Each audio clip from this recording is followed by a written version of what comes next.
आज आपल्या एस्थेटिक वगैरे व्हिडिओमध्ये तुमचं स्वागत आहे। आज बनवूया आपण कढीपत्त्याची चटणी। त्यासाठी लागणार आहे काश्मीरी लाल मिरची, कढीपत्ता, खोबरं, सुकं खोबरं, हिंग, तीळ, डाळं, चिंच, गूळ आणि चवीपुरतं मीठ। सुरुवातीला मी स्वच्छ पानं धुवून घेतली आणि तशीच मी कढईमध्ये न तेल घालता परतून घेतली आहे। ती अशी कुरकुरीत होतात आणि त्याचा छान असा आवाज येतो। त्याच्यानंतर मी भाजून घेतलं आहे सुकं खोबरं सुरुवातीला भाजून घेतली डाळ आणि तीळ असं एकत्र भाजून घेतलं आहे मी। असा छान आवाज, चटपट आवाज येईपर्यंत छान भाजायचं आहे, पण करपून नाही द्यायचं। त्याच्यानंतर घेतलं आहे मुठभर सुकं खोबरं, ते मी व्यवस्थित परतून घेतलं आहे।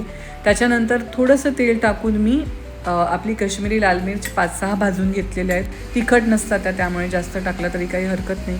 चिंच आणि गूळ चवीपुरतं टाकायचं आणि ही चटणी छान मिक्सरला सुकीच फिरवून घ्यायची आहे, पाणी टाकायचं नाही आहे। पाणी टाकलं तर ती टिकणार नाही आणि अशा सुक्या चटणीमध्ये कोणी पाणी टाकत नाही।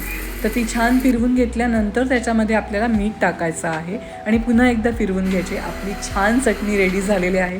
भाकरी चपातीसोबत तुम्ही खाऊ शकता। कोलेस्ट्रॉलसाठी, केसांसाठी, डायबिटीजसाठी खूप छान आहे। आवडल्यास नक्की शेअर करा।